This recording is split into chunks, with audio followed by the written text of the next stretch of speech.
The pain, the loss of health, pain that comes from the loss of loved ones, the loss of a dream, the loss of promotion, the loss of relationship, financial loss, loss of hope, loss of normalcy or loss of familiarity, loss of a familiar culture, the loss of identity, the loss of safety, the loss of reputation, the loss of control, the loss of position, hurt that comes from daddy, hurt that comes from mommy, hurt that comes from family, hurt that comes from church, hurt that comes from friends, hurt that comes from leadership, insecurities, criticisms, disabilities, inabilities, failure, failed expectations, failed dreams, being passed over,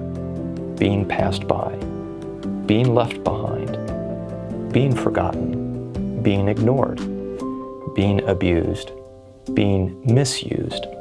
The pain that comes with indecision, the pain of not measuring up, the pain of rejection, the pain of isolation, the pain of addiction, the pain of shame, the pain of being misunderstood, the pain of being wrongly accused, marital pain, physical pain, church pain, kid pain, suffering that comes from my bad choices, suffering that comes from the bad choices of others, the pain that comes when things aren't as they should be. Welcome everyone to Breaking Bread, the podcast brought to you by Apostolic Christian Counseling and Family Services. I'm Matt Kaufman. With me, Kaleb Beyer, Brian Sutter. Very great to have you guys here today. Thanks. Yep, looking forward to it. Today we're going to talk about making peace with pain. There's a certain level of responsibility that the three of us are taking right now, and risk, that we would take up this topic that means so much to people. And I know you guys are up for the task, but the places of pain in people's lives are the most tender. Poke that place in my life, and I'm not sure what you'll get out. We don't act like ourselves, and we protect this area of our life. We feel the gravity of even taking half an hour and saying, can we talk about pain? You know? Yeah, no, for sure. We'd like to pretend like pain doesn't exist. And sometimes you get together and you're rubbing shoulders with each other and smiling and everything looks good, and you can kind of pretend for moments that like there's no pain, and it's not, and there's good things. Or you have moments of forgetfulness. Exactly. Like you that kind of fades into the background. But I think there's just something really helpful and powerful about, no, there's a lot of pain and it's everywhere. And to acknowledge that, I think is I appreciate that. Yeah. It gives space to the reality that we don't really have a choice whether or not we experience pain. In a sense, in a fallen and broken world, we don't. It's just part of it. And so, like, being able to have space to acknowledge it and live in the reality that there is pain and we can experience life and together as a community walk through it and learn how to walk through it is important. And I would love, Kaleb, that this conversation would approach that end of learning how to walk through it. That really is what this is all about. God created us to experience life, not the pain and brokenness that we're experiencing. In some sense, we don't need to shame ourselves or others because there is pain and we're wrestling with pain. Different parts of the journey are going to feel and look differently. And so being able to give ourselves the freedom to experience that as well as the others that we interact with. I mean, sure, I would always like, Matt, if we're talking about your pain, I'd enjoy it, or I'd appreciate if you were in a soft, like, teachable, help me walk beside you. But there's going to be some times when you're just frustrated and I maybe need to just sit in silence, or I need to just receive your anger and set it down. Not like this is just part of the journey, and giving you the freedom to feel that, giving myself the freedom. And I mean, I think that's a big part of it. Because pain doesn't always bring the best out of us, does it? Right, exactly. And so we can't expect that. We want to move towards that, but a lot of times giving space to the things that are hard or uncomfortable is part of that journey. Sure. There's no question that pain tweaks the way we communicate, the way we engage others, the way we behave, all of those pieces. And sometimes it's not readily apparent as to what that pain is, right? In relationships or, working with couples or even our own relationship, as I see my son or daughter or spouse react, it's not immediately apparent where that's coming from or what it's flowing out of, which requires a turning towards pain, which is not what we do everything to run from pain, not to welcome it or not to make space for it. Or to engage and heal, right, appropriately. I'd like to give some biblical examples. Sure. I don't think it's a foregone conclusion that pain is going to be dealt with. And I think we have the examples in the scriptures to show us this. So let me just give a few examples. Rachel was the beautiful wife of Jacob. And she had a deep pain of infertility. And not only that, but to be in a family where her sister was having children and she wasn't having children, and in a society where having children was your worth. Right. So we can imagine the pain, and many people, some have experienced that pain very directly of infertility. And as you read Rachel's story, you see that pain all over the pages. Wherever she's mentioned, it's very, very near to that pain. And she goes to her death cursing, son of my sorrow, as she had Benjamin. It would appear she never made peace with pain.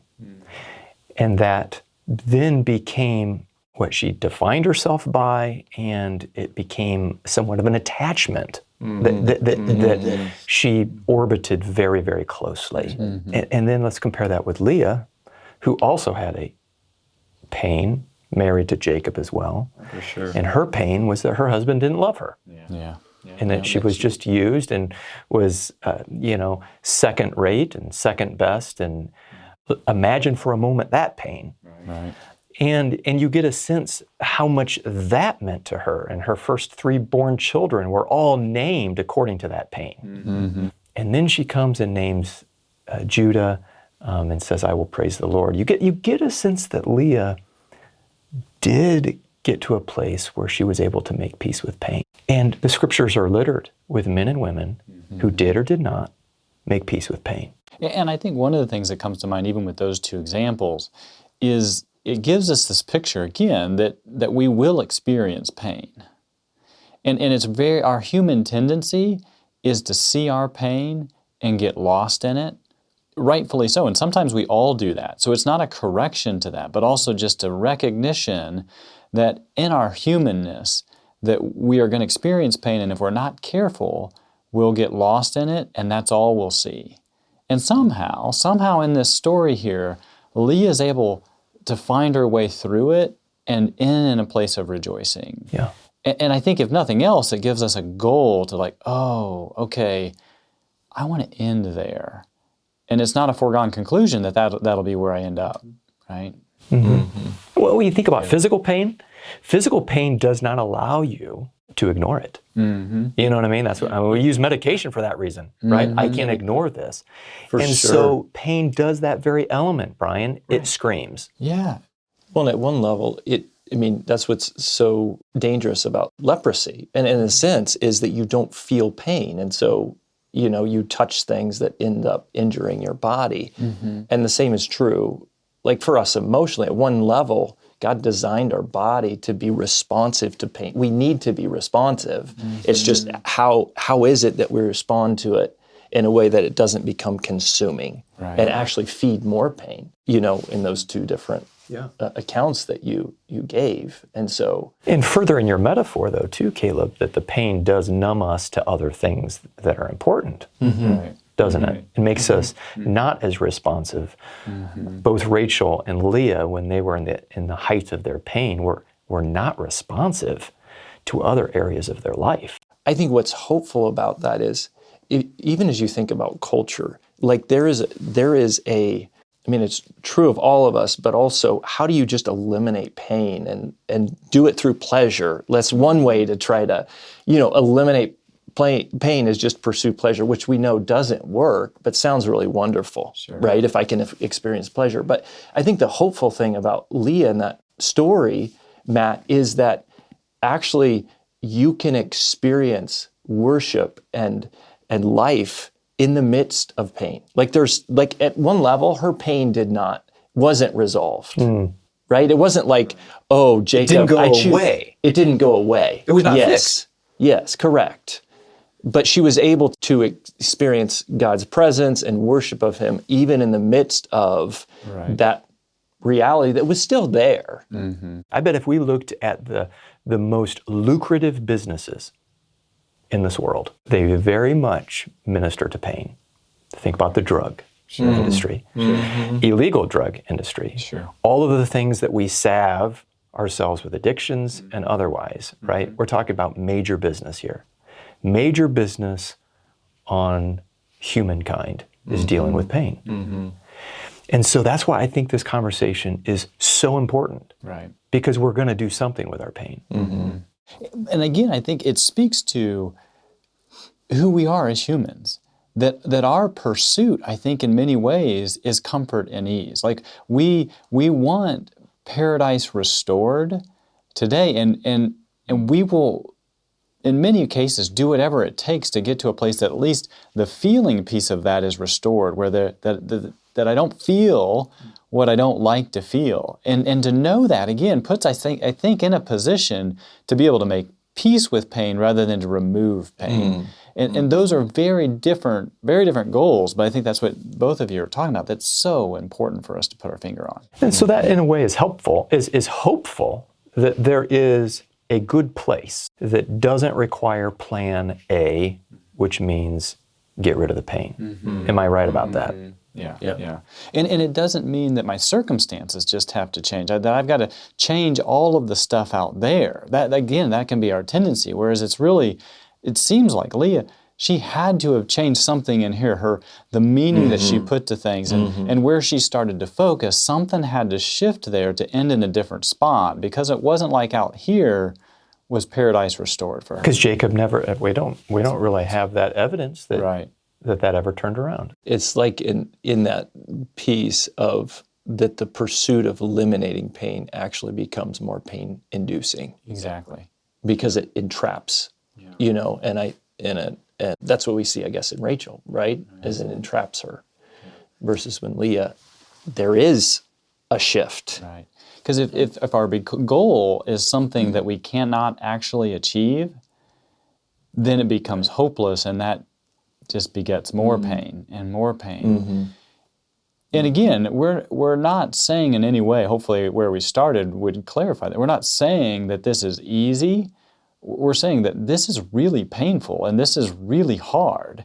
And thinking about how to walk through it well when the pain continues and is likely to continue for the lifetime, that's a difficult place to navigate. Yeah. So you often hear of a runner's high, okay? In order to experience that, you actually are, you're... Do you have to run? You do. You have to run, Matt. You've got to get out. 100 yards. Yes. I could tell it in his eyes that there wasn't a better answer. Shoot. So there's something about, right, that's one example, but we could think of other examples where pain actually is needed in order to experience some sort of pleasure and life. Yes. And that's in some ways the way our brain is designed, is like this fulcrum, right? Of like balancing pain and pleasure. And that's what gets mixed up in addiction, is when you're constantly seeking, pleasure. Well, and if we could place Christ and Satan in two categories, Christ is life and Satan is death. That's the directions they run. That's what they do. And for Satan to work all pain towards death, which he does so through these unhealthy attachments we have that become idols to us and forever cripple us, to Christ doing just exactly what you said, Caleb, using that pain for life-giving is, pretty mind-blowing, really. Yeah. Yep. And I think with that, we would also say the caveat, even as we think about using pain or how God uses pain, we would never say, like for a victim of abuse, that somehow God, he's okay with that experience in some way, right? When we're talking about pain, we do experience pain, but there's also sin and evil that's directed on someone that God is not saying, I'm okay with that. Right. And that you should be okay with that. He can redeem it, certainly. I think one of the things, and I don't know if this is helpful or not, but sometimes for me to simplify things is helpful. So there's different categories in my mind of pain, just big buckets I think of. One being the pain that we experience because of someone else's sin or action towards us. And if that's where we're at, to think about what does that push on that's really hard for me to sort through and to be able to come to terms on. Then there's the pain over here that comes from my own sin, and that's going to be a very different probably questions and things that I'm going to have to sort through. And then there's the pain that just comes from living in the fallen world, that it's not necessarily anybody's fault, it's just the carryover of the fall and all that comes with that, and that's going to have a little different questions and a little different pain spots. And for me, and it can be all of those at once, but for some, I think that's helpful for me to think through, okay, what are some of the questions, what are some of the sticking points in my own pain that will be important to confront and walk through? Mm-hmm. Yeah, that's helpful, Brian, just in making those distinctions and how you would approach them differently. All of them are pain and painful, but the way that you would step into them and think through them and walk through them varies. And so, to your point, Kaleb, what is it that we're making peace with then? I think that lies at the crux of the matter.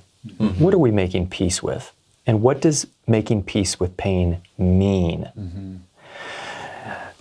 Kaleb, you're saying it doesn't mean necessarily that we were glad for it, or that it was a good thing, or that even God inflicted it. That's not the end of making peace with pain.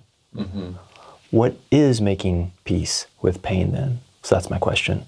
Yeah, and with that is even using the phrase making peace with our pain, it's like fundamentally like if I'm in conflict with you, Matt, right, there's tension in our relationship. So what does it mean to make peace with you, Matt? Well, in some sense, I'm moving into acknowledging, making space for, but I'm fundamentally changing our relationship. And so part of making peace with pain is changing the relationship we have with pain, right? How is it that I'm navigating and engaging and relating to my pain fundamentally has to shift and change, as we saw in the story of Rachel. And that's what happened.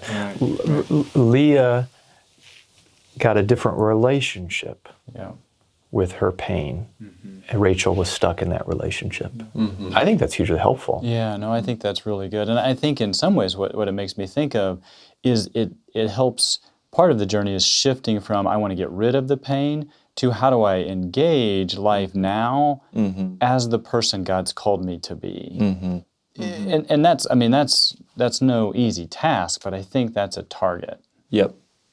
Pain gives me a certain set of lenses through which I see present day, and how do I slow down enough to begin to step into things and have different experiences outside of the lens of pain, right? And that helps me shift that relationship. It's not just working in this relationship with pain, like Brian, as you're saying. It's actually engaging life in a way that pain can be here, but yet I can step into coffee with a friend. So, and I think you're partly answering my question, Kaleb, but let me just voice it. How does a person know they need to deal with pain that maybe pain hasn't been made peace with? Well, I think one of the things I would say to that, which is really hard to say to judge yourself, but I think it's something to think about and maybe even to invite others into it, and that would be if you're responding to something in the present in a way that seems disproportionate to what's actually going on in the present, like that maybe is a signal that there's other things that are tied into it, and that your pain is really what's getting poked more so than this thing that's going on right here, right now. That would be one big signal I would think about. Makes Yep. sense.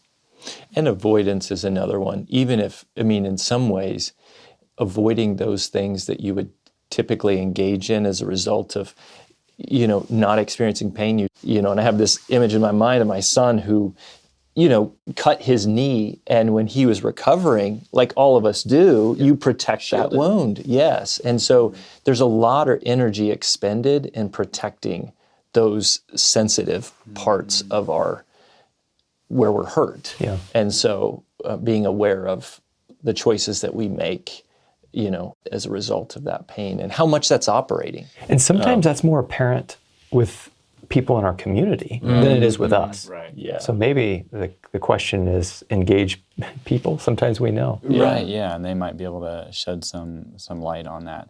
And the reality in that too is that there are some things that are wise to avoid, right? And so Because you've wisened up. exactly, like, okay, we're not going to go down that road every time because we always end up in the ditch. Okay, well, let's take a different road. So there's avoidance that's out of like wisdom and protection and health, and then there's avoidance that's like, no, I'm just not going to go down that. But then that keeps your mind from being able to update with, actually, maybe that's not actually the problem, or that's not as dangerous as what it appears. That's different than this thing back here where the pain really originates. Yep. When peace like a river attendeth my way, when sorrows like sea billows roll, whatever my lot thou hast taught me to say, it is well with my soul. Those things that endure and pass down, and our children find them as great as we do, and our grandchildren find them as great as grandpa and grandma. I mean, those things are rare. Right. This hymn has done that. And it's got to be because it connects with the human experience in a very authentic way. Yeah. That there is pain, and yet there is a wellness that comes with peace. I think that's beautiful. And with that, we'll conclude. Thanks, each one, for being on. God bless you as you make peace with pain.